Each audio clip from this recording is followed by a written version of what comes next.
On beach time.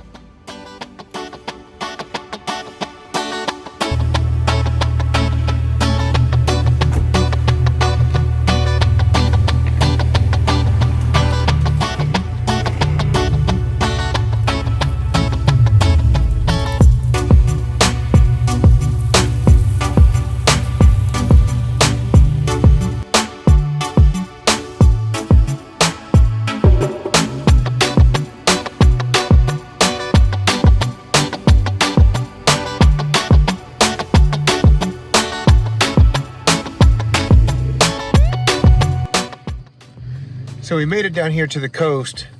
It was a little bit late last night. Rolled in probably around 6:30. It was about a 7-hour drive from Atlanta down to 30A. If you know 30A, it's Seaside, Rosemary, just in between Panama City and Destin. Beautiful, beautiful beach. One of the most beautiful beaches that I think Florida has. Is probably the closest to the actual Caribbean without being in the Caribbean. This morning I woke up and the first thing I wanted to do is go out and explore. You know, when we're driving in, you start passing by all these sandy dirt roads, and you know us Jeepers, first thing we do is we look off to the side going, I wonder where that goes. So that's what I did. Woke up this morning, made me a cup of coffee, and now I'm out exploring some really cool backwood. I say backwood, I mean there's palm trees, roads. So this is, I think it's called Point Washington. It's one of the only, I guess, public park that you can kind of explore up this way. And I'm just gonna mosey around, see what I find back here.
This is kind of an interesting place I found just randomly off the side of the road. It looks like it's a old pet cemetery kind of thing. You see all the crosses set up, and then you got the pups' names on them, like Krusty, and who names their dog Krusty? And then Buddy here. You got a little Yorkie looking thing here, but it's kind of a cool little setup and in the middle of a public park. That's kind of cool. I'm out here for two reasons. One, I just want to explore some new scenery that I'm not used to in Georgia. Some palm trees, some sand, trails, cool stuff. Even though there's no rock climbing, mud crawling, this is just a different experience. So I want to get out here and explore. Two, I know that Point Washington has some really cool and free dispersed campings right near the beach. So I'm out here kind of exploring, looking at the dispersed camping spots, just to kind of get my feelings for coming back out here in a couple more months and doing some camping. Let's go research.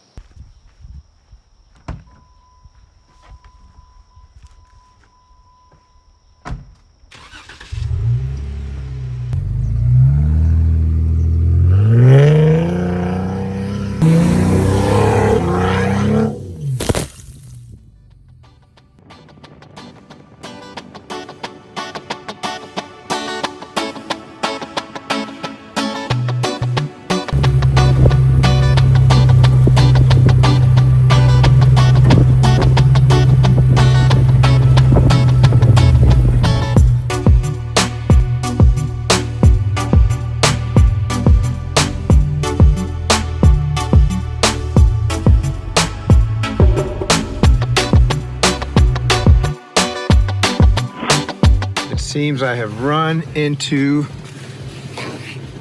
an issue down this road.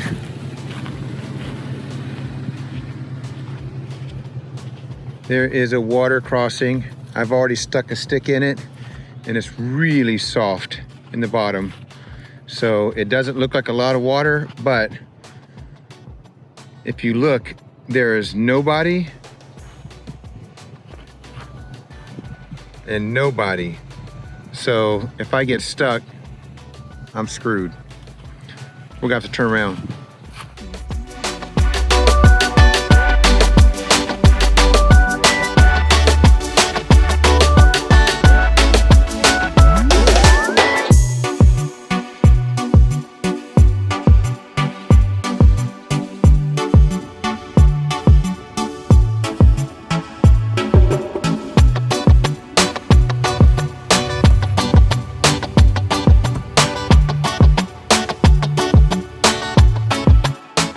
So I found some really, really nice dispersed camping here at Point Washington. Fire pits, you got a grill, chair, your table. This is a really nice camp spot.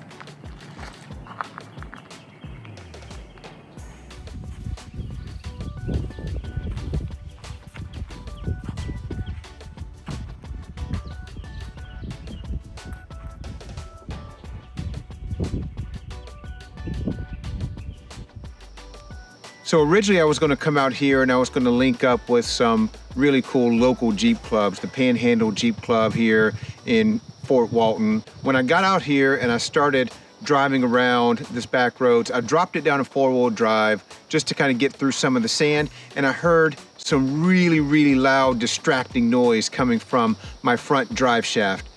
A really loud clanking.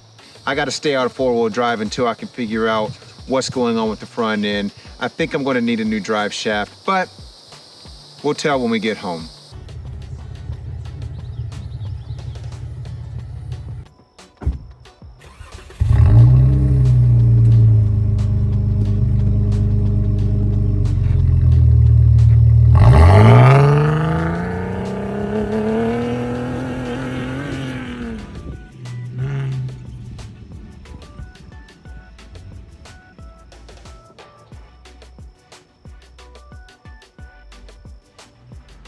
That's it, you guys. We had a great time out here at Point Washington, just exploring and adventuring all through the back roads of 30A. We found some great dispersed campsites, which means there's gonna be a part 2 to this video when we come back out and do a whole camping trip out here on 30A. Got a couple of bullet points that I want to notate on some products that I installed on the Jeep. One, let's talk about the Falcon Nexus 2.2 steering stabilizer. You might remember that video that I installed this about 3 weeks ago. You can watch that link right up here. One of the cool things about the Falcon Nexus 2.2 is that it's adjustable. 3 stages of adjustment: soft, medium, and firm. So when you hit the highway and you're doing 80 miles an hour, 90 miles an hour on the highway, you've got that set on firm. I'm telling you, that steering wheel stays straight and does not move. Now, the second bullet point I want to touch on is surrounding my inexpensive mud terrain tires that I installed. These are Kinder Cleaver mud terrains. Now, this is my daily driver, and I've always mentioned that around town stop and go, they're pretty aggressive. You can feel everything in the steering wheel. But I've taken it on a couple of trips in North Georgia in mud, rock crawling experiences, and these tires handle amazing. I was able to go out and do a little bit of sand driving on the dunes, and let me tell you, these things handle like a freaking champ in the sand. Did not get stuck. You can watch that video. Now, the third point I want to touch on is about soft tops. Now, I have a hard top for my Jeep, and I usually ride hard tops all year round. Summertime, the top doesn't even exist. But when I come on trips like this, where I'm going to be at the beach, I don't have anywhere to store my hard top, I'll put the Best Top Trek Top NX on the Jeep, soft top, and I'll make that drive down here. Now, during this ride, that soft top has been horrible. I don't know if it's just worn out. There's a gap between the soft top and the window, and it's got a ton of wind noise. I mean, it was after about 7 hours, it's just loud. So I ended up having to stop at a gas station and grab some cord and wrap them around the grab handles, around the top of the Jeep, and around the other side, and tie it down so that I could bring that soft top down lower. I probably won't be installing that soft top much longer. I also found out I've got some issues with the Jeep going on with the front drive shaft, so we're gonna have to do a second video, an install video on how to fix this thing. Stay tuned, like, subscribe to this channel. We'll see you on the next video. What do you guys think of my new branded logo on the Jeep? Road Rash.